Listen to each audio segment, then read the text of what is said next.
నడిపించి నామంటే మైండ్ మనమగనంత ప్రభావంలో ఇంకా చెల్లించుకుంటూ నీ సన్నిధి కోరుకుంటూ చేసుకున్నాం స్తుతించి ప్రార్థించడానికి వేడుకుంటున్నాం తండ్రి. ఆమేన్.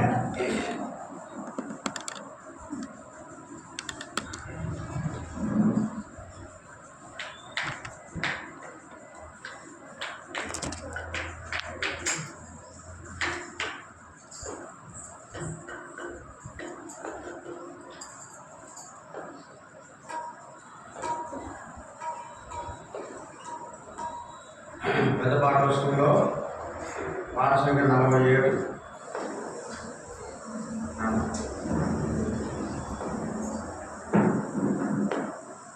పెద్ద పాఠశాలలో పాఠ సంఖ్య 47. సమస్త జనులారా మీరు యెహోవాకు స్తుతి గీతము పాడండి. పెద్ద పాఠ పుస్తకంలో పాఠ సంఖ్య 47.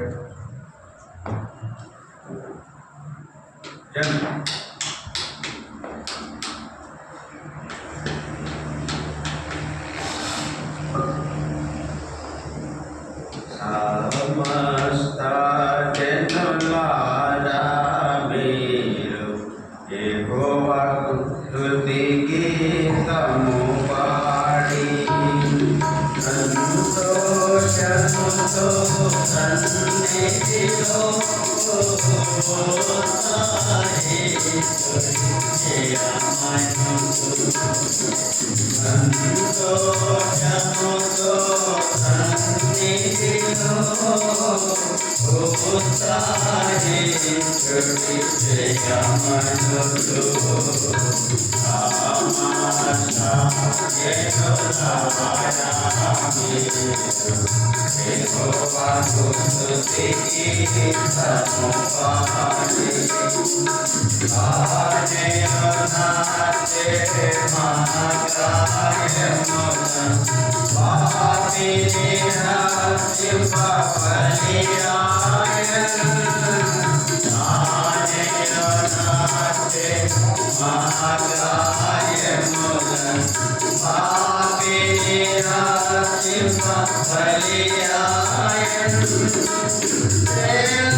పాట సంఖ్య 198 కొన్ని పుస్తకాలు. హల్లెలూయా పాడగా ప్రభు నిన్ను కొనియాడు. 200 కొన్ని పుస్తకాలు 198.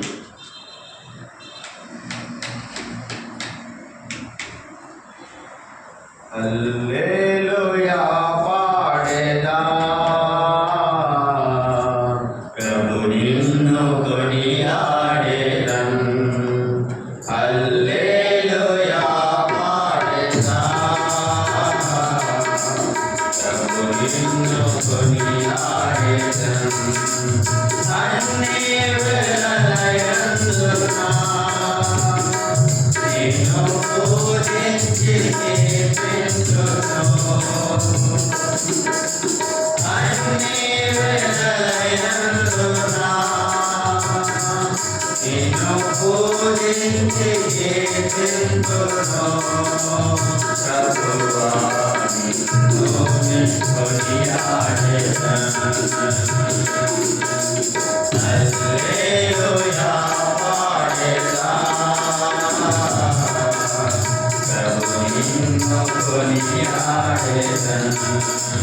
హల్లెలూయా పాడేదా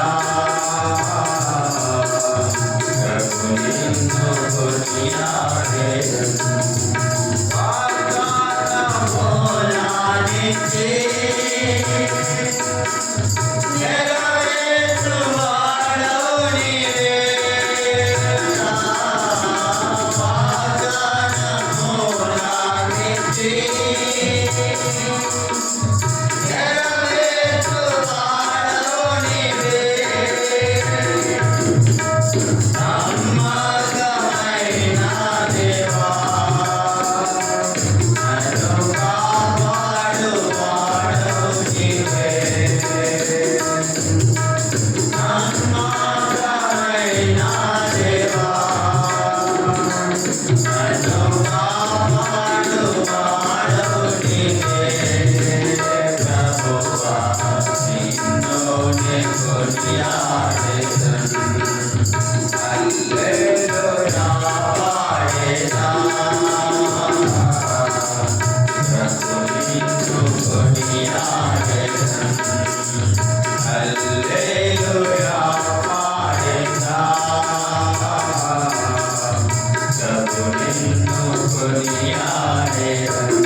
పడదు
పాట సంఖ్య 215. కొన్ని పుస్తకాల్లో 213.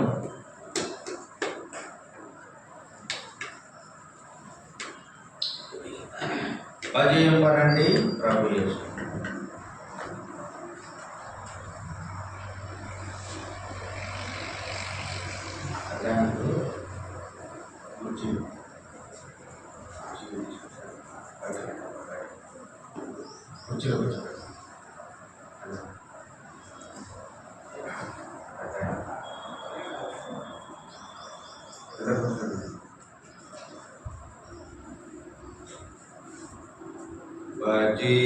పరంతి ప్రభు యేసుని ఆత్మ సత్యములతో ప్రేమమయుని పరమ తండ్రిని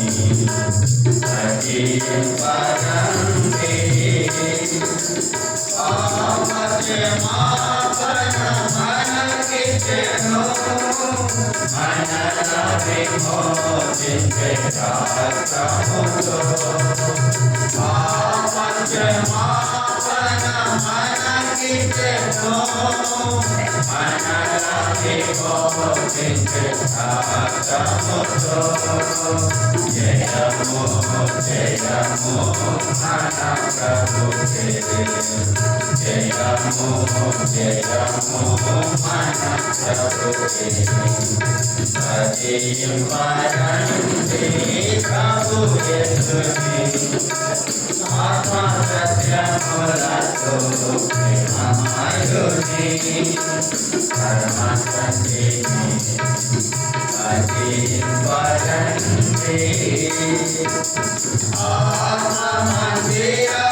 Prabhu Yesu Ni Atma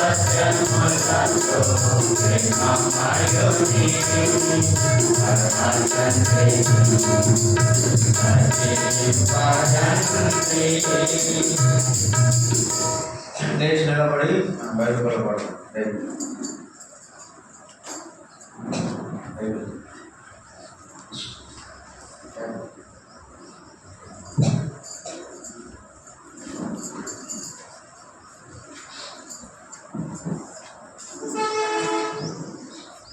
భలే భలే మాట, బంగారు మాట. అసలు ఎవరు ముందుకు జరపడమా? ఎవరి బిడ్డలు ఎవరైనా ఉండదు, ముందుకు రండి. చిన్నపిల్లలు ముందుకు ముందుకు రండి. ఇక్కడికి రండి, ముందుకు రండి.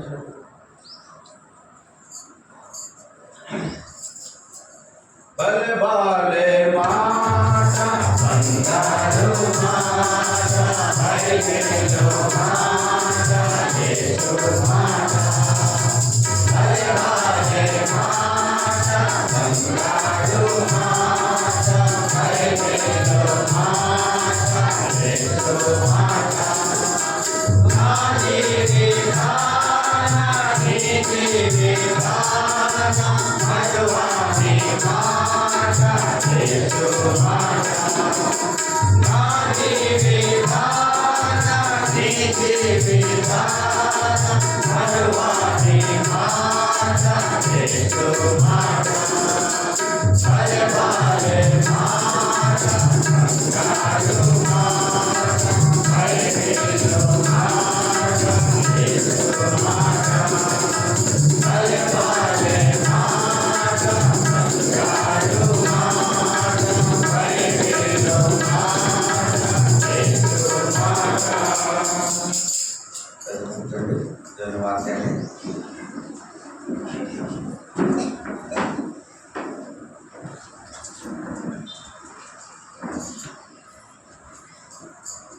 ఆరాధన కొరకై ధన్యవాదాలు.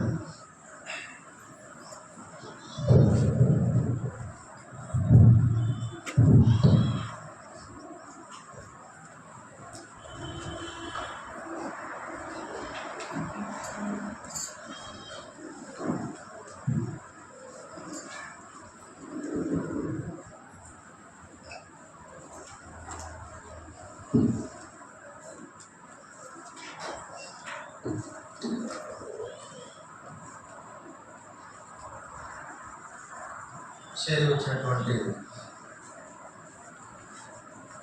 దేవుని బిడ్డలందరూ కూడా ప్రభువు యేసుక్రీస్తు నామములో శుభములు తెలియజేస్తున్నాం. అందరికీ ప్రైజ్ లార్డ్.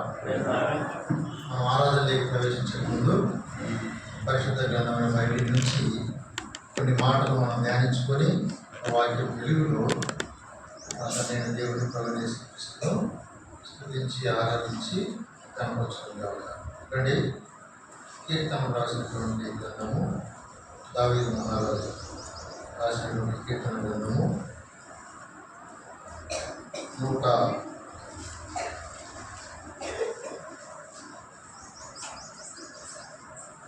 140 147వ అధ్యాయము 147వ అధ్యాయము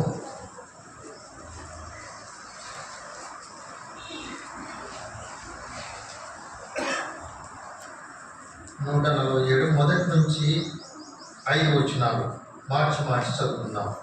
147 మొదటి నుంచి 5 వచనాలు.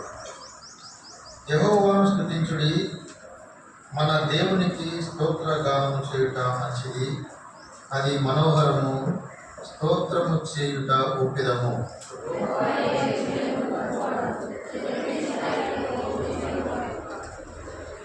గుండె చదివిన వారిని ఆయన బాగు చేయువాడు, వారి గాయములు కట్టువాడు.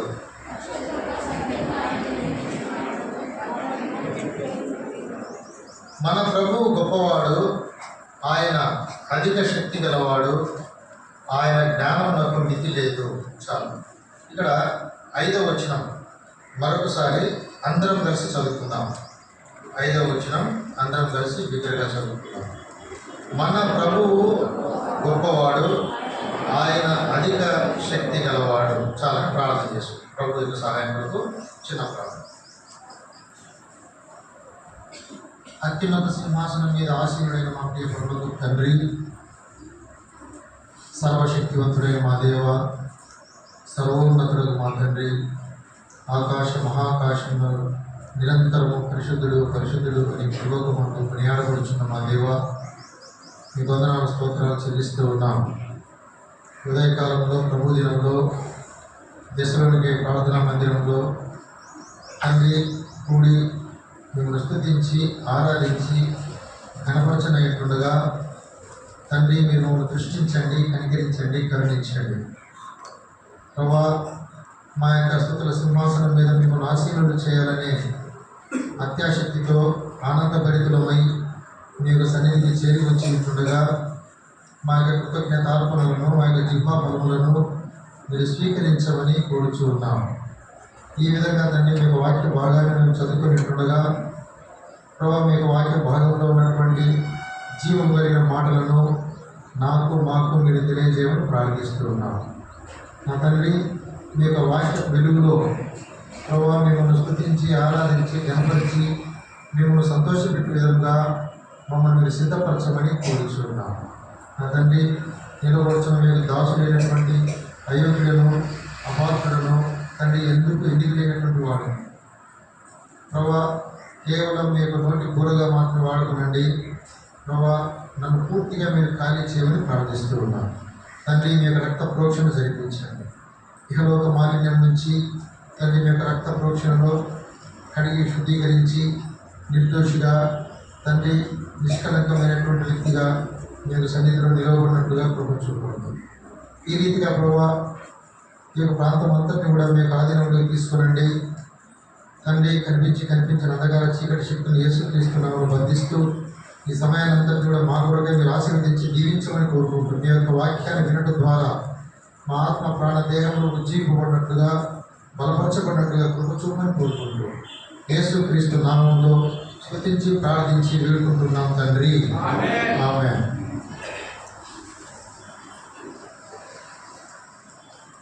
ప్రియమైన బిడ్డలారా, ఈ యొక్క ప్రభు దినంలో మనమందరం కూడా మన తండ్రి అయినటువంటి దేవుని ప్రభుని యేసుక్రీస్తు వారిని మన పరిశుద్ధాత్మ దేవుడిని మనం స్తుతించి ఆరాధించి గర్పరచడానికి ఆయన సన్నిధిలో మనమందరం చేరి వచ్చి ఉంటున్నాము. ఆరాధన, స్తుతి, కృతజ్ఞతార్పణ ఇవన్నీ కూడా తండ్రి అయినటువంటి దేవుడు తన బిడ్డలైనటువంటి మన దగ్గర నుంచి కోరుకునేటువంటి ప్రాముఖ్యమైనటువంటి అంశం. మన జీవితంలో 3 భాగాలు ఎంతో విలువైనవి. ఒకటి ఆరాధన జీవితము, రెండవది ప్రార్థనా జీవితము, మూడవది వాక్య ధ్యాన విషయం. ఈ 3 కూడా అత్యంత ప్రాముఖ్యమైనటువంటి అంశాలు. కాబట్టి ఈ యొక్క ప్రభు దినంలో ప్రతి వారం కూడా మనము ఆయనను ఆరాధించుటకు, ఆయనను ఘనపరచుటకు, మన యొక్క కృతజ్ఞతార్పణలను ఆయనకు అర్పించుటకు, తర్వాత ఆయన చేసినటువంటి మేలులను ఉపకారములను మనము తలపోసుకుంటూ ఆయన సన్నిధిలో ఆయనను మనం ఘనపరచవలసిన ఆవశ్యకత ఎంతైనా ఉంది. ప్రతి విశ్వాస జీవితంలో చాలా అవసరం. కాబట్టి మనము ఈరోజు మన ఆరాధన వాక్య భాగాంశాన్ని మనం గమనించినట్లయితే 147వ కీర్తన 5వ వచనంలో దావీదు మహారాజు ఒక చక్కటి మాటను చెప్తా ఉన్నాడు. మన ప్రభువు గొప్పవాడు, ఆయన అధిక శక్తి గలవాడు. కాబట్టి మన ప్రభువు గొప్పవాడు. ఇంకా మరొక వాక్య భాగం మనం చూసినట్లయితే కీర్తన 45వ అధ్యాయం 11వ వచనంలో ఒక మాట రాయబడింది. చూడండి, 45:11 చదవగలిగిన వారు ఎవరంటే కారణంగా 45 ఈ రాజు నీ ప్రభువు, చాలా అతనికి నమస్కరించుము. ఈ రాజు నీ ప్రభువు. ఇక్కడ 47వ అధ్యాయము 5వ వచనంలో మన ప్రభువు గొప్పవాడు. ఎవరి ప్రభువు? ఎవరి ప్రభువు? ఈ రాజు నీ ప్రభువు. ఎవరి రాజు? ఎవరి రాజు? మనం చూసినట్లయితే చూడండి, మత్తయి సువార్త 2వ అధ్యాయము 2వ వచనం. మత్తయి సువార్త 2వ అధ్యాయం 2వ వచనం. యూదుల రాజుగా పుట్టినవాడు ఎక్కడ? తర్వాత యోహాను సువార్తలో ఒక మాట మనం గమనిస్తాం. చూడండి, యోహాను సువార్త 18వ అధ్యాయము 37వ వచనం. యోహాను సువార్త 18:37. అందుకు పిలాతు, నీవు రాజువా అని ఆయన అడుగుగా, యేసు, నీవన్నట్టు నేను రాజునే. కాబట్టి ఎవరంటే ఈయన ప్రభువు? ఈ రాజు నీ ప్రభువు. మన ప్రభువు గొప్పవాడు. ఒకదానికొకటి ముడిపడినటువంటి అంశం. ఈ రాజు నీ ప్రభువు, మన ప్రభువు గొప్పవాడు. ఎవరైనా ఈ రాజు? ఏ రాజ్యానికి రాజు అయినా? రండి, లూకాసు వార్త. ఏ రాజ్యానికి రాజు? లూకాసు వార్త 1వ అధ్యాయము 31 నుంచి. ఇదిగో నీవు గర్భము ధరించి కుమారుని కని ఆయనకు యేసు అని పేరు పెట్టుదువు. ఆయన, చదవండి, గొప్పవాడై సర్వోన్నతుని కుమారుడు అనబడును. ప్రభువైన దేవుడు ఆయన తండ్రి అయిన దావీదు సింహాసనమును ఆయనకి ఇచ్చును. ఆయన యాకోబు వంశస్థులను యుగయుగములు ఏలును.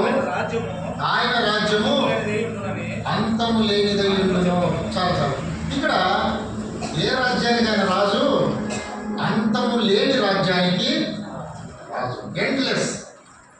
ఆయన రాజ్యము నిత్యము ఉన్నటువంటి రాజ్యము, చిరస్థాయిగా ఉన్నటువంటి రాజ్యం. అంతము లేని రాజ్యానికి రాజు మన ప్రభువు.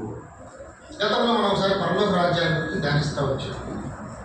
పరలోక రాజ్యానికి ఆయన రాజు. ఎక్కడుంది పరలోక రాజ్యము? పరలోక రాజ్యం ఎక్కడుంది?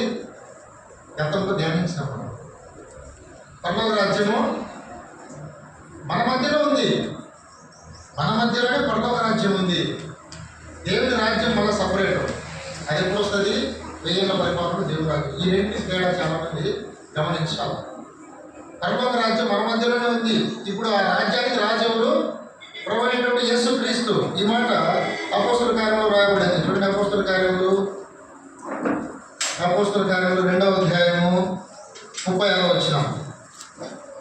మీరు సిలువ వేసిన ఈ రాజునే దేవుడు ప్రభువుగాను క్రీస్తుగాను నియమించెను. మీరు సిలువ వేసిన ఈ యేసునే. కాబట్టి ఈ యొక్క యేసు క్రీస్తు మనకు ప్రభువు, మనకు రాజు. కాబట్టి ఆయనకు మనం నమస్కరించవలసిన అవసరం ఎంతైనా ఉంది. ఆయనను మనం స్తుతించవలసిన అవసరం ఎంతైనా ఉంది. ఆయన మనం ఘనపరచవలసిన అవసరము ఎంతైనా ఉంది. అయితే చూడండి, ఈ రాజు, ఈ మన ప్రభువు గొప్పవాడు. మన వాక్య భాగాంశం పెరుగుతాము. కీర్తన 147వ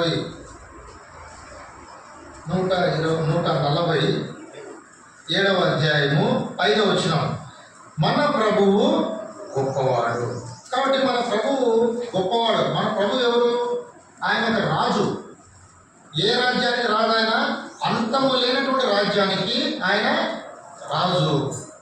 కాబట్టి ఈ యొక్క రాజు ఎంతో గొప్పవాడు. ఈయన ఎవరు నియమించినారు? తండ్రి అయినటువంటి దేవుడు, ప్రభువైన యేసుక్రీస్తును తండ్రి అయినటువంటి దేవుడు ఈ యొక్క అంతము లేనటువంటి పరలోక రాజ్యానికి పరలోక రాజ్యం అంటే పరలోక సంబంధితమైనటువంటి రాజ్యము. దానియేలు 2వ అధ్యాయం 5వ వచనంలో ఉంది పరలోక రాజ్యాన్ని గురించి క్లియర్గా. చూడండి, దానియేలు రాసిన గ్రంథము 2వ అధ్యాయము, క్షమించండి, 2వ అధ్యాయం 44వ వచనం. దానియేలు 2:44. ఆ రాజుల కాలంలో పరలోకమందున్న దేవుడు ఒక వ్యాపించును, దానికి ఎన్నటికి నాశనము కలగదు. చాలా కాబట్టి దానికి ఎన్నటికి నాశనము కలుగదు. చివరి భాగంలో ఏముందంటే అది యుగ యుగముల వరకు నిలుచును. ఆ రాజ్యానికి రాజుగా మన ప్రభువైన యేసుక్రీస్తును తండ్రి అయిన దేవుడు నియమిస్తా వచ్చినాడు. కాబట్టి ఈ విధమైనటువంటి గొప్ప ప్రభువు, ఈ విధమైనటువంటి గొప్ప రాజు మన జీవితంలో అనేకమైన గొప్ప కార్యాలు చేస్తూ వచ్చినాడు. అందువలనే మనం ఆయన స్తుతించి ఆరాధించి గణపరచవలసిన అవసరము ఎంతైనా ఉంది. రండి ఇంకా మనము ప్రభు యొక్క గొప్పతనాలు ఏంటి చూద్దాము. మొట్టమొదటి చూడండి, కీర్తన 76వ అధ్యాయం 1వ వచనం. కీర్తనలు 76:1.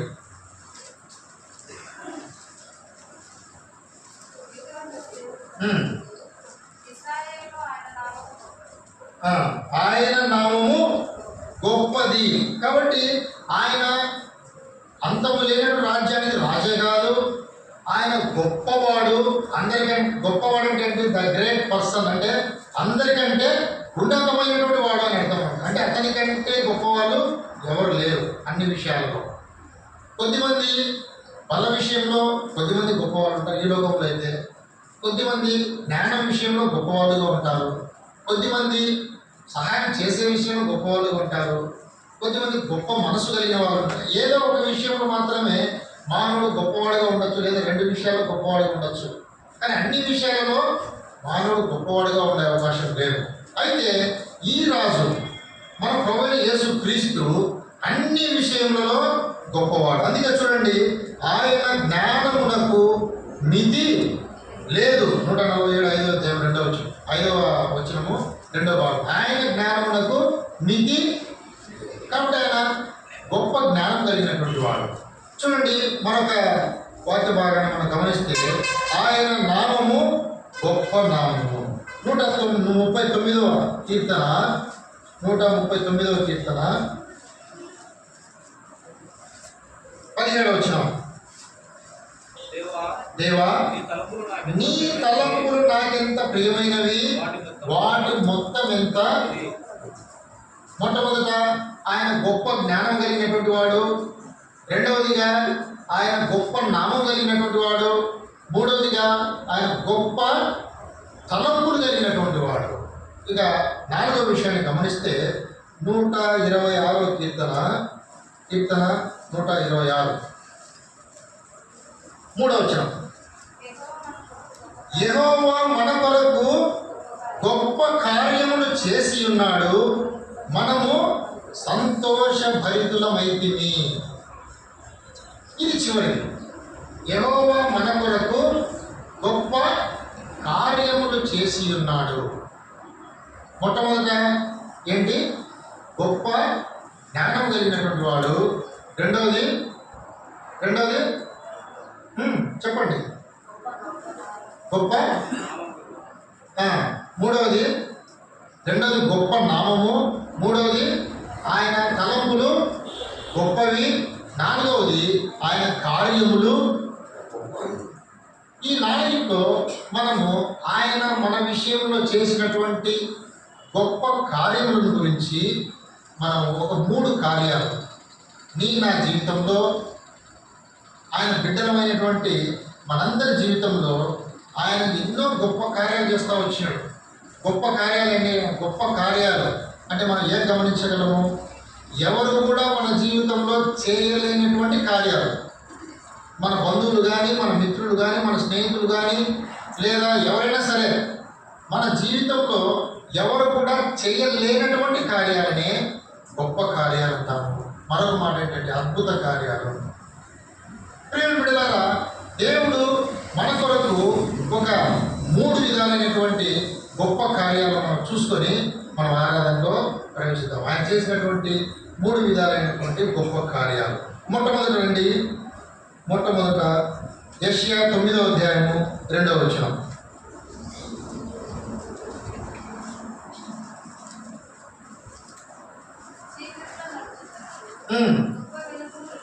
చీకటిలో నడుచు జనులు గొప్ప వెలుగును చూచుచున్నారు,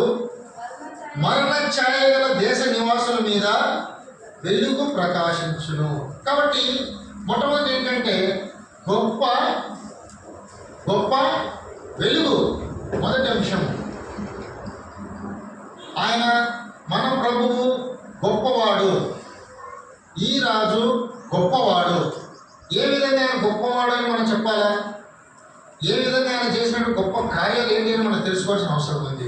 కాబట్టి ఈ యొక్క ప్రభువు, గొప్ప ప్రభువు మన జీవితంలో 3 విధాలైనటువంటి గొప్ప కార్యాలను చేసినటువంటి గొప్ప కార్యాలు మనం ఈరోజు ధ్యానించుకుంటా ఉన్నాం. మొట్టమొదటి ఆయన చేసినటువంటి గొప్ప కార్యం ఏంటంటే గొప్ప వెలుగును మనకు అనుగ్రహిస్తూ వచ్చినాడు. ఈ యొక్క వెలుగు గురించి మనం ధ్యానించుకుందాం. మళ్ళీ రెండవ భాగాన్ని మనం చూసినట్లయితే చూడండి, హెబ్రీయులకు రాసిన పత్రిక 2వ అధ్యాయము 3వ వచనం, 2వ అంశం చదవండి.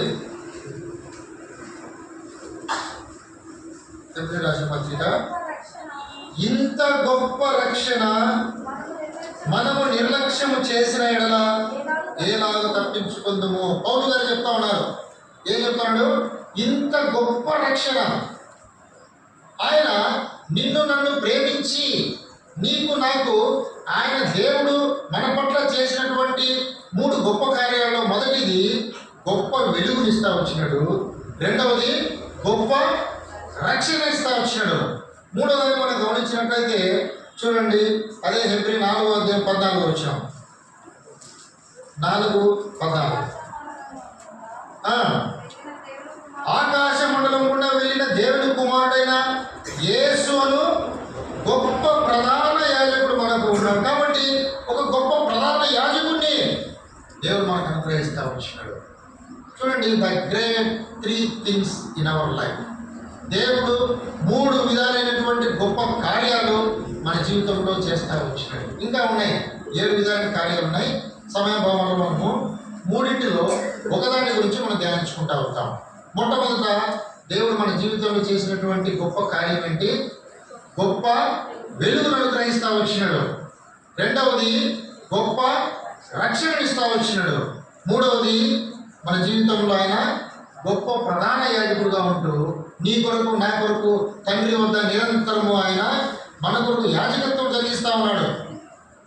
మనం చేసినటువంటి ప్రతి విధమైన అపరాధములకు, మనం చేసేటువంటి ప్రతి విధమైనటువంటి దోషములకు, మనం చేయించినటువంటి ప్రతి విధమైనటువంటి తండ్రికి వ్యతిరేకమైనటువంటి పనులన్నింటి గురించి కూడా తండ్రి వద్ద ఆయన మొరపెడుతూ తండ్రితో మనకు సమాధానాన్ని కలగజేస్తూ మన జీవితంలో ఆయన ప్రధాన యాజకుడుగా ఉంటూ తండ్రి వద్ద మనం నిర్దోషంగాను నిష్కళంకులంగాను ఆయన ఎదుట నిలబడే విధంగా మన కొరకు ఆయన ప్రతిదినము నిరంతరం యాజకత్వము జరిగిస్తూ ఉన్నాడు. కాబట్టి ఆయన గొప్ప ప్రధాన యాజకుడుగా ఈ లోకంలో మన కొరకు తన ప్రాణాన్ని పెట్టి ఒకేసారి ఆ యొక్క శిలువలో తన బలియాగాన్ని ముగించి తండ్రి వద్ద నిరంతరం మన కొరకు ప్రధాన యాజకుడుగా ఉంటున్నాడు. ఇది అత్యంత గొప్ప విషయం. కాబట్టి మొదటి అంశం దగ్గరికి మనం వద్దాం. చూడండి, గొప్ప వెలుగు. యెషయా 9వ అధ్యాయము 2వ వచనం. ఈ యొక్క వాక్య భాగాన్ని మాత్రం ముగించుకుని ఈ యొక్క వాక్య భాగం వెలుగులో మన తండ్రి దేవుని మనము స్తుతించి ఆరాధించి కనపడతాం. చీకటిలో నడుచు జనులు గొప్ప వెలుగును చూచుచున్నారు. The great light, the great light. ఎవరు చూస్తా ఉన్నారంటే గొప్ప వెలుగును? ఎవరు చూస్తా ఉన్నారు? చీకటిలో నడుచు జనులు. ఇంకా అపోస్తల కార్యములు 22వ అధ్యాయం 6వ వచనంలో పౌలు మరొక చక్కటి మాట చెప్తా వచ్చినాడు వెలుగుల గురించి. 22వ అధ్యాయము 6వ వచనం.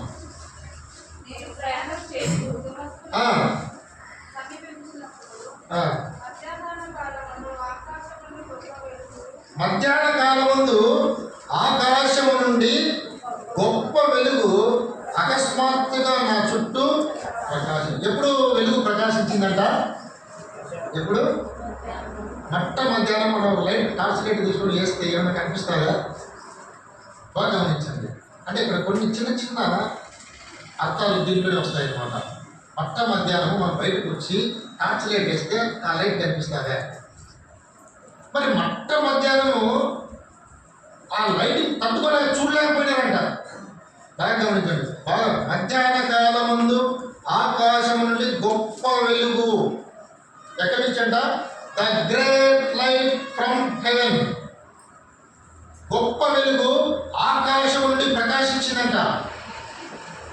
చెప్తా ఉన్నాడు, పౌలు చెప్తా ఉన్నాడు. అంటే మధ్యాహ్నం ప్రకాశించినటువంటి ఆ వెలుగును వీళ్ళు చూడలేక నేల మీద పడిపోయినారంట. అంటే ఎంత ప్రకాశవంతమైనటువంటి వెలుగు ఆ వెలుగు. ఇంతకు ఈ వెలుగు యొక్క అసలు ఈ వెలుగు యొక్క పుట్టు పూర్వోత్తరాలు ఏంటి? ఏదైనా సరే మనం ఒక అంశాన్ని మనం ధ్యానించినప్పుడు దానికి ప్రారంభం నుంచి రావాలి. ఇప్పుడు మనం చదువుకోవాలనుకున్నాము, ఇంగ్లీష్ చదవాలా? ఇంగ్లీష్ ఎక్కడి నుంచి వస్తాం మనము? ఏబిసిడి దగ్గర నుంచి వస్తాం, అక్షరాల పుట్టుక నుంచి వస్తాం. ఆ ఏబిసిడిలతో అన్ని అక్షరాలు కలిపితే, కొన్ని అక్షరాలు కలిపితే పదాలు అవుతాయి, పదాలను కలిపితే వాక్యాలు అవుతాయి, వాక్యాలను కలిపితే పాఠం అవుతుంది, పాఠాలన్నింటినీ కలిపితే ఒక పుస్తకం అవుతుంది, పుస్తకాలన్నీ కలిపితే ఒక బైబిల్ గ్రంథం అవుతుంది.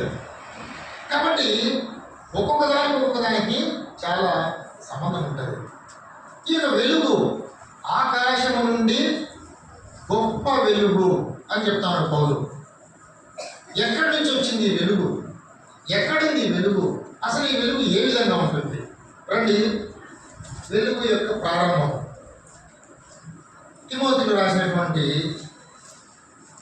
పౌలు తిమోతికి రాసినటువంటి మొదటి పత్రిక 6వ అధ్యాయము 16వ వచనం. 6వ అధ్యాయం 16వ వచనం. సమీపింపరాని తేజస్సులో ఆయన మాత్రమే వసించుచు అమరత్వం గలవాడై ఉన్నాడు. మనుషులలో ఎవరును ఆయనను చూడలేదు, చూడనేరడు. చాలా ఇక్కడ ఎటువంటి తేజస్సు అంట, ఎటువంటి ఈ వెలుగు? సమీపింపరాని తేజస్సులో ఆయన మాత్రమే వసించుచు. దేవుడు వసించేటువంటి తేజస్సు, దేవునితో కలిసి ఉన్నటువంటి తేజస్సు, ఆ యొక్క తేజస్సు ఎవరు కూడా సమీపింపలేనటువంటి తేజస్సు. ఆ తేజస్సు అంటే ఆ యొక్క వెలుగు, వెలుగు యొక్క ప్రారంభం. దేవునితో కలిసి ఉన్నటువంటి వెలుగు. బాగా గమనించండి ఆ యొక్క పదాన్ని. సమీపింపరాని తేజస్సులో ఆయన మాత్రమే వసించుచు. అంటే ఎవరు కూడా వసించలేనటువంటి పరిస్థితి, ఎవరికి కూడా తేజస్సును సమీపింపలేనటువంటి పరిస్థితి. ఒక తండ్రి అయినటువంటి దేవునితో మాత్రమే కలిసి ఉన్నటువంటి తేజస్సు ఈ యొక్క వెలుగు. ఇంకా ఈ యొక్క వెలుగు గురించి మనం మరొక వాక్య భాగాన్ని చూస్తే యాకోబు రాసిన పత్రిక 1వ అధ్యాయం 17వ వచనం. శ్రేష్టమైన ప్రతి ఈవియు సంపూర్ణమైన ప్రతి వరమును పరసంబంధమైనదై జ్యోతిర్మయుడను తండ్రి. అంటే ఇంగ్లీష్ బైబిల్లో చూస్తే ద ఫాదర్ ఆఫ్ లైట్. అంటే ద ఫాదర్ ఆఫ్ లైట్ అంటే అర్థం ఏంటి? ఈ లోకంలో వెలుగుకు సంబంధించినటువంటి గ్రహాలు ఎక్కడ ఉన్నాయి? వెలుగు సంబంధిత గ్రహాలు. మళ్ళీ మన సోషల్ పోవాలి, కష్టం అవుతుంది. పరలోకం చదువుతాడు. ఆకాశంలో చిన్నప్పుడు చదువుకున్నాం కదా, ఖగోళ శాస్త్రం ఎక్కడుంది? ఆకాశంలో ఉంది. ఏ ఆకాశంలో ఉంది? ఆకాశాలు ఎన్ని? ఇవన్నీ ఒక్కొక్కటి పోతారంటే ఇది చాంతాడు అవుతుంది. ఆకాశాలు ఎన్ని? 3. మనకు కనిపించేది మొదటి ఆకాశం. మొదటి ఆకాశంలో ఏముండదు తెలుసుకోండి. మొదటి ఆకాశంలో ఏముండదు, శూన్యం. ఆకాశ పక్షులకు నివాస యోగ్యం. అందుకే మనం చూసినప్పుడు బ్లూ కలర్లో కనిపిస్తున్నాడు మొదటి ఆకాశం. అది దాటిన తర్వాత రెండవ ఆకాశంలో వచ్చేసి సౌర కుటుంబం ఉంటుంది. సూర్యుడు, చంద్రుడు, నక్షత్రాలు, బుధుడు, శుక్రుడు, కుజుడు, యురేనస్ ఇవన్నీ ఉంటాయి. సూర్యుడి చుట్టూ వల్ల ఎన్ని గ్రహాలు ఉన్నాయి, ఆ గ్రహాలు ఏం చేస్తూ ఉన్నాయి అంటే మన సోషల్ సబ్జెక్టు సపరేట్. కాబట్టి ఈ యొక్క వెలుగుకు సంబంధించినటువంటి నక్షత్రాలు, గ్రహాలు అన్నీ కలిపి రెండవ ఆకాశంలో ఉంటాయి. ఇవన్నీ కలిపితే ఎంత శక్తి వస్తుందో అంటే దానికి అర్థం కావాలంటే ఒక చిన్న ఎగ్జాంపుల్. సూర్యుని దగ్గరికి వెళ్ళాలని మానవుడు ఏం చేసినాడు? ఒక మంచి రాకెట్ రెడీ చేసుకున్నాడంట. అంటే ఎంత వేడినైనా తట్టుకొని, ఎంత దాని బాంబులు వేసినప్పుడు అది పగిలిపోకుండా ఏమాత్రం ఇంకా చెడిపోకుండా బస్ట్ కాకుండా ఉండేటువంటి ఒక శక్తివంతమైన రాకెట్ రెడీ చేసుకునేట సూర్యుని దగ్గర ప్రయాణం సాగించినారట. పోతా ఉంది. అసలు సూర్యునికి భూమికి మధ్యలో ఎంత దూరం ఉంది? సూర్యునికి భూమికి మధ్య ఎంత దూరం ఉంది? 149 బిలియన్ కిలోమీటర్స్ ఉన్నాయి. అంటే 149 లక్షల 100 కిలోమీటర్లు. కాబట్టి పోతా ఉంటే ఇంకా 3,50,000 కిలోమీటర్లు, అంటే బాగానే పోయినారు మనలు. ఇంకా 3,50,000 కిలోమీటర్లు ఉండగా వీళ్ళ శక్తివంతమైన రాకెట్ కరిగిపోవడం ప్రారంభించింది. ఫ్లైట్ అతను పైలట్ చెప్పినాడు, సార్ రాకెట్ కరిగిపోతామని మనం ముందుకు పోతే అసలు మనం భూమి వరకు చేరుతాం లేదో డౌట్ అంటే, అయ్యో తిప్పుడు ఆయన వెనక్కి తిప్పని రిటర్న్ వచ్చేసినారట. ఎక్కడికి పోయేదానికి? ఎక్కడికి పోయినారు? సూర్యుడు. అంటే ఆకాశంలో ఉండేటువంటి గ్రహాలన్నీ ఎన్ని ఉన్నాయి? గ్రహాల వరకు చూడండి, నక్షత్రాలు ఎన్ని ఉన్నాయి? ఎవరికైనా తెలుసా? ఎవరికైనా తెలిస్తే చెప్పండి, నేను తెలుసుకున్నాను. నక్షత్రాల సంఖ్య ఎవరికి తెలియదు. నక్షత్రాల సంఖ్య ఎవరికి తెలియదు. అయితే ఒకరికి మాత్రం తెలుసు. ఎవరికి? చదవండి కీర్తనలు 147:4. 147:4. నక్షత్రముల సంఖ్యను ఆయన నియమించి ఉన్నాడు, వాటికన్నిటికీ. మానవులు సైంటిస్టులు ఇప్పటికీ పెద్ద టెలిస్కోపులు పెట్టి చూస్తారు నాకు నక్షత్రాలు ఎన్ని ఉన్నాయి అని. వాడు ఈరోజు ఒక భాగాన్ని ఎంచితే మళ్ళీ మరుసటి మళ్ళీ కొత్త నక్షత్రాలు వచ్చుంటాయి. నాకు ఎంచుకుంటా పోయినాడంట, ఇన్ని కోట్లు ఉన్నాయని. మళ్ళీ ఎక్కడ చూస్తే మళ్ళీ కొత్తగా కనిపిస్తానంట. వాళ్ళ వల్ల కాక వదిలేసినాడు. అందుకే మన పూర్వీకులు కానీ పెద్దలు కానీ ఏం చెప్తారంటే, నక్షత్రాల గురించి చెప్పేటప్పుడు నక్షత్ర రాసులు అంటారు. రాసులు అంటే మళ్ళీ ఒడ్లు ఏం చేస్తారు? రాసులు వస్తారు కదా. ఒక రాశిలో ఎన్ని ఒడ్లు ఉన్నాయంటే చెప్పగలమా మనం? కాబట్టి అన్ని నక్షత్రాలు ఉన్నాయి. అంటే ఇవన్నీ కూడా సూర్యుని కంటే ఎంతో పెద్ద నక్షత్రాలు అన్నమాట. ఎంతో శక్తివంతమైన వెలుగు కలిగినటువంటి నక్షత్రాలు. ఇటువంటి నక్షత్రాలన్నీ కూడా, ఇటువంటి సూర్యుడు, చంద్రుడు, నక్షత్రాలు, గ్రహాలు అన్నీ కలిపితే ఎంత శక్తివంతమైనటువంటి వెలుగు వస్తుందో అంతకంటే అత్యధికమైన శక్తివంతమైన వెలుగులో మన తండ్రి అయినటువంటి దేవుడు ఉన్నాడు అని చెప్పడం కోసం ఇదంతా జ్యోతిర్మయుడగు తండ్రి. సరే, ఇంకా ఈ వెలుగుల గురించి ఎందుకు? నేను క్లియర్గా ఒకే ఒక మాట యోహాను గారు చెప్తా వచ్చాను. మొదటి యోహాను 1వ అధ్యాయము 5వ వచనం. మొదటి యోహాను 1వ అధ్యాయము 5వ వచనం. దేవుడు వెలుగై ఉన్నాడు. ఇంకెందుకు? జ్యోతిర్మయుడు తండ్రి, సమీపింపరాని తేజస్సు అంతా కలిపి ఏమైంది? ఒక డిక్లరేషన్ ఇచ్చాడు యోహాను. అయ్యా, దేవుడు ఎవరో కాదు, దేవుడు ఎవరు? వెలుగు. ఈ యొక్క వెలుగే మన పౌలు గారికి ఆకాశమందు మధ్యాహ్నము కనిపించినాడు. ఏమి ఆ వెలుగు పేరు మనం ఏమనుకున్నాము? గొప్ప వెలుగు. కాబట్టి బిడ్డలారా, ఈ యొక్క వెలుగు ఎవరికి అవసరం? చీకటిలో ఎవరైతే జీవిస్తున్నారో, చీకటి జీవితం ఎవరైతే కలిగి ఉన్నారో వారికి వెలుగు అవసరం. ఎందుకు? దేవుడు మానవులకు వెలుగును అనుగ్రహిస్తా వచ్చినాడు. ఎవరి వెలుగు? తండ్రి దేవుడే, ప్రభువు యేసుక్రీస్తే. అందుకే యేసుక్రీస్తు ఏం చెప్తాడు? నేను యోహాను సువార్త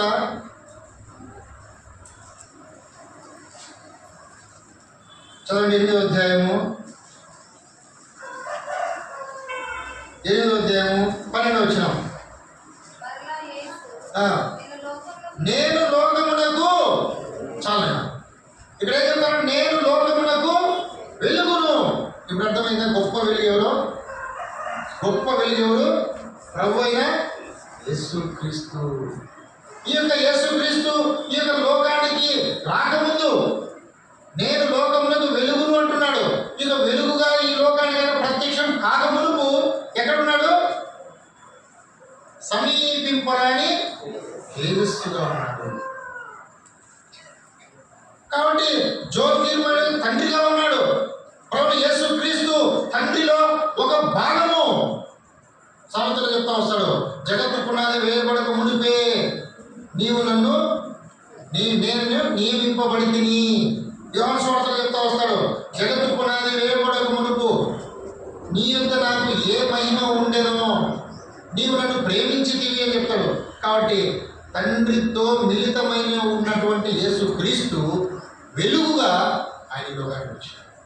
అది వెలుగును గురించినటువంటి క్లుప్తమైనటువంటి అంశం. ప్రేమికులారా, ఈ యొక్క వెలుగు పరలోకంలో ఉన్నటువంటి వెలుగు, దేవుని వద్ద ఉన్నటువంటి వెలుగు, నీ కొరకు నా కొరకు మనం మానవులకు ఏ విధంగా ఉన్నామో మొట్టమొదటి మన స్థితిని మనం గమనిద్దాం. మొట్టమొదటి చూడండి, మానవుడు ఏ విధంగా ఉన్నాడు. 2 కొరింథీ 4:4 2 కొరింథీ 4:4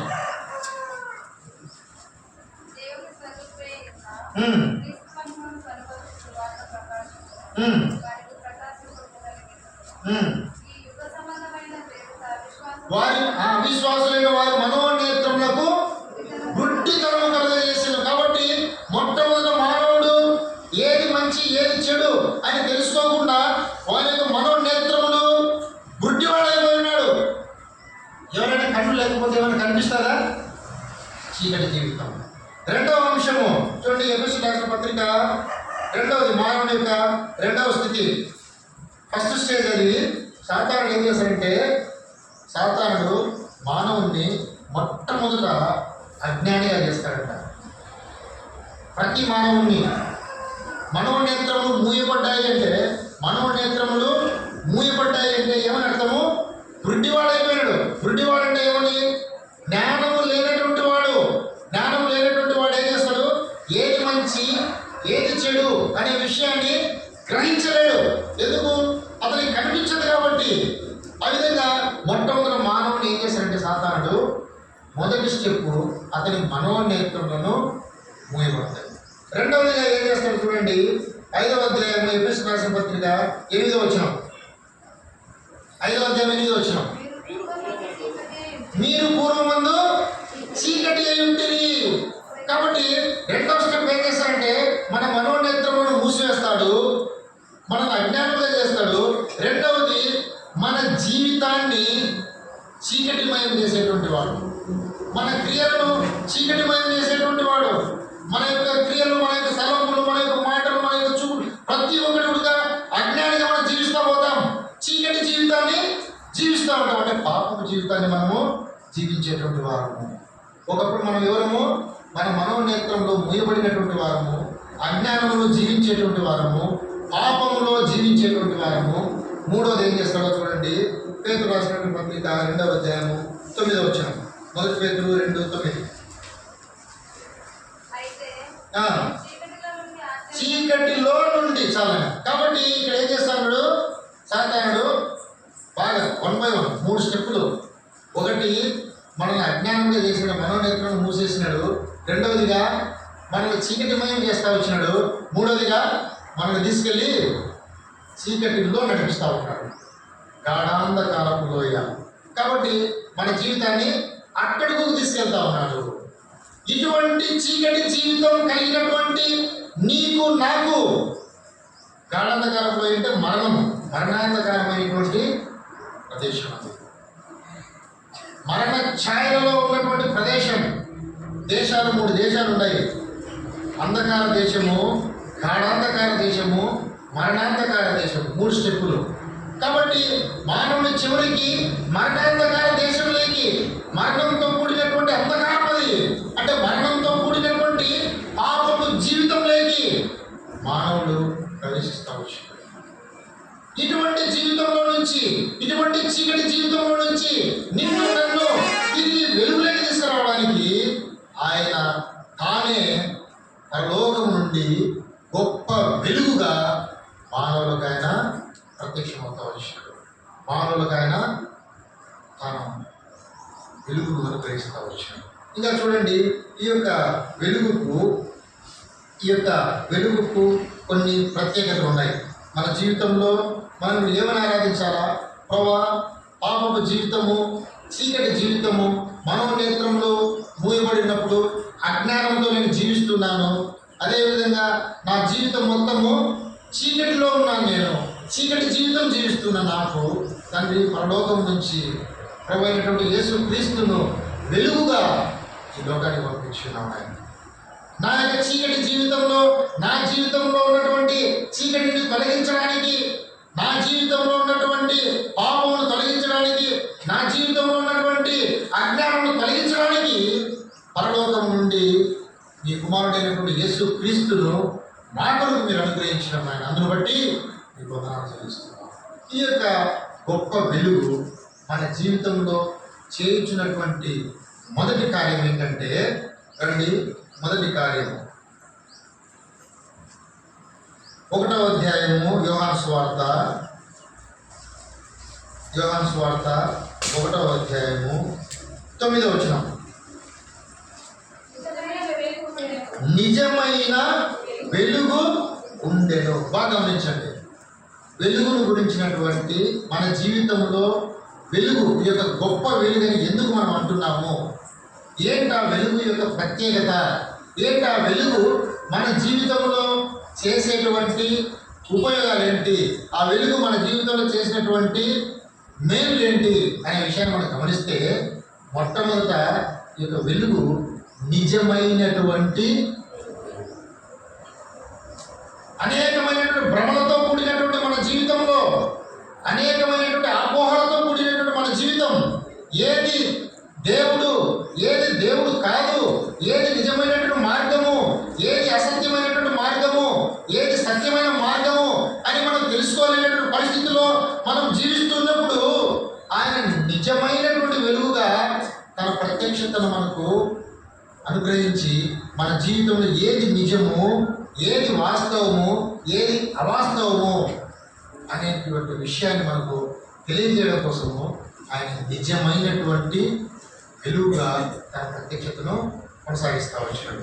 ఇక రెండవదిగా చూడండి, ఈ యొక్క వెలుగుకున్నటువంటి ప్రధాన లక్షణాన్ని మనం చూసినట్లయితే యోహాను సువార్త 8వ అధ్యాయం 12వ వచనం.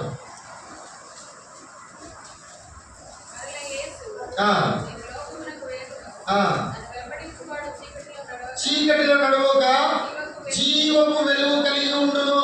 మొదటిది, నిజమైనటువంటి వెలుగు మన జీవితంలో ఉన్నటువంటి అజ్ఞానాన్ని తొలగించి ఏది నిజము, ఏది వాస్తవం, ఏది అవాస్తవం అనేటువంటి జ్ఞానాన్ని, తెలుసుకునేటువంటి జ్ఞానాన్ని యొక్క వెలుగు ద్వారా మనము పొంది ఉన్నాం. కాబట్టి ఈరోజు మన సత్య దేవుని మనం స్తుతించి ఆరాధించడానికి మనం చేకూర్చున్నాం. రెండవది, జీవపు వెలుగు. ఎఫెసీయులకు రాసిన పత్రిక 2వ అధ్యాయం 1వ వచనంలో ఏముంది? మీ అపరాధముల చేతను పాపముల చేతను మీరు చచ్చిన వారై ఉండగా. యోహాను సువార్త 11వ అధ్యాయంలో ఏముంది చూడండి. యోహాను సువార్త యేసుక్రీస్తు 10వ అధ్యాయంలో స్వయంగా చెప్తున్నాడు. ఏం చెప్తున్నాడు?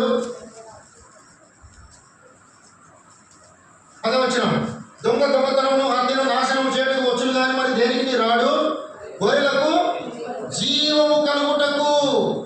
కాబట్టి ఆయన చనిపోయినటువంటి స్థితిలో, మరణకరమైనటువంటి పరిస్థితిలో, మరణించేటువంటి దశలో ఉన్నటువంటి నీకు నాకు, నిన్ను నన్ను తిరిగి బ్రతికించడానికి ఆయన జీవము వెలుగుగా ఆయన లోకానికి వచ్చి ఉన్నాడు.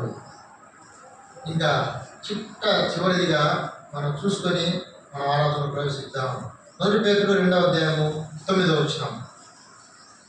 ఆశ్చర్యకరమైనటువంటి వెలుగు. ఏంటి వెలుగు? ఆశ్చర్యకరమైన సంగతులు ఏం చేస్తా వచ్చింది? చదవండి. అయితే మీరు ఆశ్చర్యకరమైన తన వెలుగులోనికి మిమ్మల్ని పిలిచిన వాడి గుణాతిశయములను ప్రచురము చేయ నిమిత్తము ఏం చేస్తానంట? ఏర్పరచబడిన వంశమును, రాజులైన యాజక సమూహమును, పరిశుద్ధ జనమును, దేవుని సొత్తైన ప్రజలు. ఎక్కడ మనం ఉన్నాం? మన జీవితం ఎక్కడ ప్రారంభమైంది? మన మనోనేత్రములు మూయబడ్డాయి. చీకటి జీవితం జీవిస్తున్నాము. చీకటిలో మనం బ్రతుకుతూ ఉన్నాము. ఏది వాస్తవం, ఏది అవాస్తవం తెలుసుకోలేని పరిస్థితి. అజ్ఞానులుగా, జ్ఞానహీనులుగా మనం జీవిస్తున్నాము. మరణించిన దశలో ఉన్నటువంటి నీకు నాకు ఆయన ఏం చేస్తాడంట? ఆశ్చర్యకరమైన తన వెలుగులోనికి మనల్ని పిలవడమే కాకుండా, చీకటి ప్రపంచంలో ఉన్నటువంటి నిన్ను నన్ను తన యొక్క వెలుగు ప్రపంచానికి, తన పరలోక రాజ్యంలో నిన్ను నన్ను చేర్చడమే కాకుండా ఆయన ఏం చేసినట్టే నిన్ను నన్ను రాజు ఏర్పరచబడిన వంశము, రాజులైన యాజక సమూహము, దేవుని సొత్తైనటువంటి ప్రజలు, పరిశుద్ధమైనటువంటి జనాంగముగా 4 విభాగాలుగా ఆయన నిన్ను నన్ను తన యొక్క వెలుగులో ఆయన నిన్ను నన్ను నియమించుకుంటూ వచ్చాడు, ఏర్పరచుకుంటూ వచ్చాడు. రెండు పిల్లల కాబట్టి తండ్రి మొట్టమొదటి ఏంటి, ఒకసారి మళ్ళీ మనం చూద్దాం. మొట్టమొదటి ఏంటి, ప్రభువు గొప్పవాడు. ఆయన ఏం గొప్ప కార్యాలు మన జీవితంలో చేస్తూ వచ్చినాడు. ఏం చేస్తూ వచ్చినాడు? 3 విధాలైన గొప్ప కార్యాలు మనం తెలుసుకుంటూ వచ్చినాం.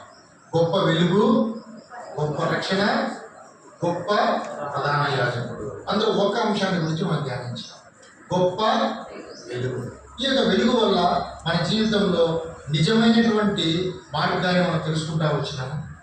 పరలోక రాజ్యానికి నిజమైనటువంటి మార్గం ఏంటి అనేది తెలుసుకుంటూ వచ్చినాము. దేవుడు తెలియజేస్తూ వచ్చినాడు. రెండవది, మరణించిన దశలో ఉన్నటువంటి నిన్ను నన్ను జీవపు వెలుగు ద్వారా తిరిగి ఆయన బ్రతికిస్తూ వచ్చినాడు. మూడవదిగా, ఆశ్చర్యకరమైన వెలుగు ద్వారా మనందరినీ కూడా ఈ లోకం నుంచి, చీకటి నుంచి వేరుపరిచి ఒక ప్రత్యేకమైనటువంటి జనాంగంగా చేసి ఆయన సన్నిధిలో మనం ఆయన ఆత్మతో సత్యంతో ఆరాధించేటువంటి స్థాయికి నిన్ను నన్ను తీసుకువచ్చు. కాబట్టి ఆయన చేసిన మేలను ఉపకారంలోనూ దేన్ని మరవకుండా ఆయన స్తుతించి ఆరాధించి కనపరుచుకుంటాం.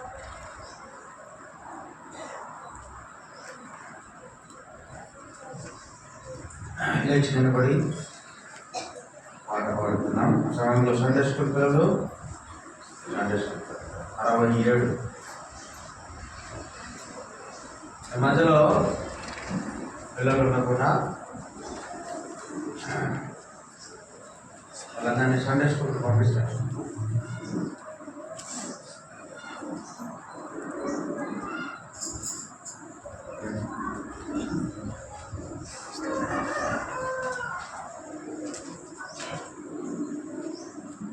అరవై 67వ పాట, స్తుతించుడి యెహోవా దేవుని.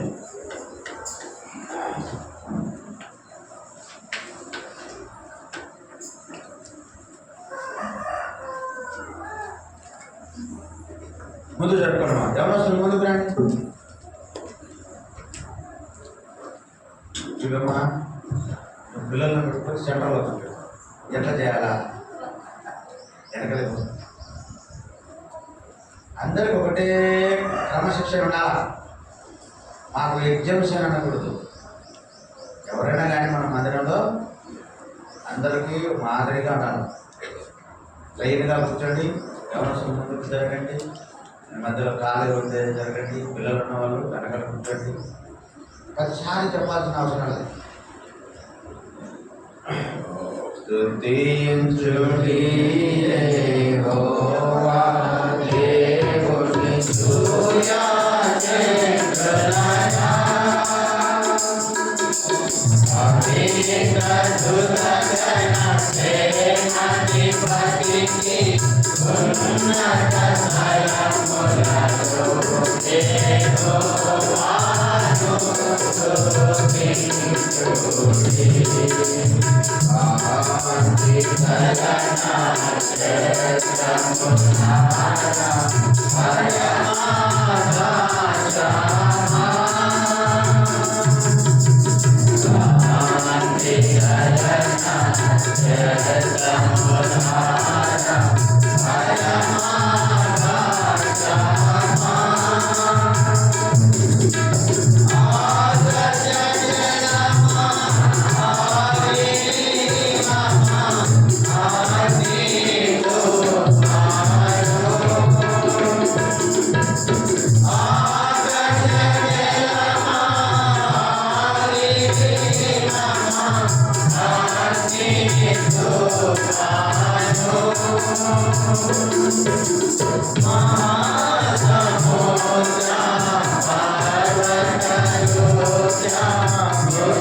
మధ్యలో పిల్లలు ఉండకుండా సండే స్కూల్కి పోయే వాళ్ళని సండే స్కూల్కు పంపించారు.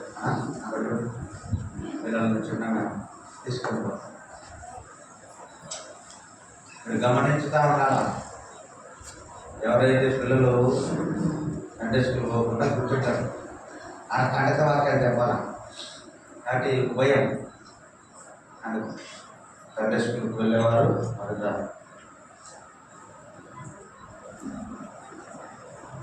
సండే స్కూల్కి వెళ్ళేవారు మొదట ప్రభుత్వం ఆరాధిస్తారు. ఆ తర్వాత వంట పరిచయకు వెళ్ళేవారు, ప్రభుత్వం ఆరాధిస్తారు. తర్వాత సోదరి మంచి ప్రభుత్వం గేట్ వేసేది టెంపుల్ స్టాండ్ దగ్గర ఉన్నాడు. అక్కడ పిల్లలు ఎవరు బయటకు పోకుండా చూడండి, ఆటోలలో కూర్చుంటారు, బయట తిరుగుతూ ఉంటారు. వాళ్ళకి గ్రామం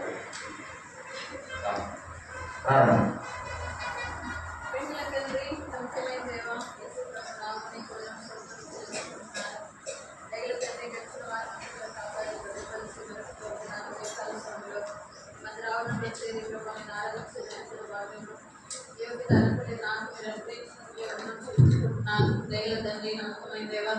ఎందుకంటే నమ్మదగినటువంటి దేవుడు నాయన, అద్భుతములు ఆశ్చర్యకార్యములు జరిగించినటువంటి దేవుడు, నిన్న నేడు ఏకరీతున్నటువంటి దేవుడు, మారిని మార్పు చెందినటువంటి దేవుడు, ఆయన గొప్ప వెలుగైనటువంటి దేవుడు అని నీకు వందనం చెల్లించుకుంటున్నాను. ఇంతవరకు రాసిన ద్వారా మాకు తీసుకొచ్చిన లేఖ భాగాల కొరకు వందనం చెల్లించుకుంటున్నాను. నిజంగా నువ్వు ఏమై ఉన్నావో నేను మీరు వివరిస్తూ రాగలిగినందుకే వందనాలు. నిజంగా నువ్వు వెలుగైనటువంటి దేవుడు నాయన, మరి మాకు ప్రభా ప్రధాని యాజకుడిగా మీరు ఉన్నందుకే వందనాలు. దయగలందరినీ మీ గొప్ప ఉచితమైన రక్షణ లేఖల అర్హతని నాకు కూడా మీరు అనుగ్రహించినందుకే వందనం చెల్లించుకుంటున్నాను. నిజంగా నా యొక్క స్థితి చూస్తున్న కొత్తలో నేను కూడా చీకట్లో అంధకారంలో ఆయన రాష్ట్రానికి నరకానికి పాత్రలై పడిపోయినటువంటి స్థితిలో ఉన్న నన్ను కూడా మీరు జ్ఞాపకం చేసుకుని నా యొక్క గుడితనం నుంచి, చీకటి జీవితం నుంచి, అంధకారం నుంచి ప్రభు నన్ను కూడా మీరు నేను విడిపించిన కొరకే నీ ప్రతిమాడని యేసుక్రీస్తు వారిని లోకానికి పంపించి దేవాలయం ద్వారా నా పాపం కొరకై అప్పగించుకోవడం ద్వారా నేను పొందగల శిక్ష అవుతుందని కలవసలో నా కొరకై బలిగాను అర్పణగా అర్పించుకోవడం నాకు ఇచ్చిన గొప్ప రక్షణ బట్టి వందనాలు. దయగలందరినీ నాకు జీవకు వెలుగుగా, నిజమైన వెలుగుగా నేను సమీపించాలని తెలుసును సర్వత్వమైనటువంటి దేవుడుగా నా పక్షాన ఉండి నన్ను మీరు వెలిగించుకొని మీ ఉచితమైన గొప్ప రక్షణ ద్వారా నన్ను కూడా మీరు వెలుగుతో తెచ్చుకున్నట్టే వందనం చెల్లించుకుంటున్నాను. రక్షించి నడిపించలేటి వరకు నా దేవుడుగా నా తండ్రిగా అన్ని విషయాల్లో నన్ను నడిపిస్తున్నాను, భద్రపరుస్తున్నాను. దేవదనములు దైవ తండ్రి నిజంగా నీ ప్రేమ ఎంత గొప్పది.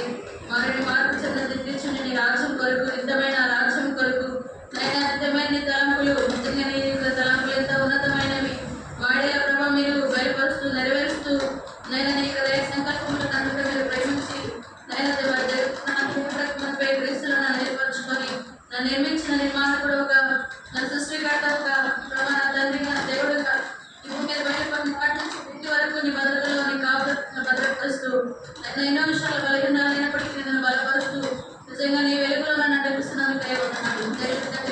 నిజంగా నాకు జీవితంలో మీరు వెలుగుగా ఉండి ప్రతి అంధకార సంబంధమైన దుశక్తుల నుంచి నన్ను కాపాడుతూ భద్రపరుస్తూ మీకు ఉచితమైన రక్షణ ఇచ్చి నన్ను వెలిగించుకున్నందుకై ప్రభా నిజంగా నాకు మీరు రక్షణ ఇచ్చి మరి ప్రభా ఇంకా నాకు ఒక నిరీక్షణ మీరు కలిగజేస్తున్నారు. రోజున నీతో ఉంటానని నిరీక్షణ, అందుకే రాజ్యంలో ఉంటానటువంటి నిరీక్షణ ఇప్పుడు మీద నాకు కలిగజేస్తున్నందుకై ఇంత గొప్ప దేవునికి నేను ఏం చెల్లించగలను.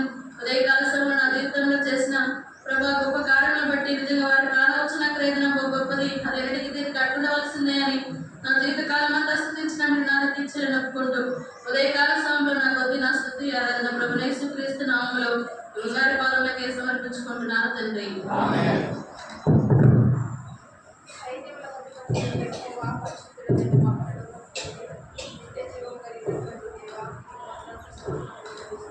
నా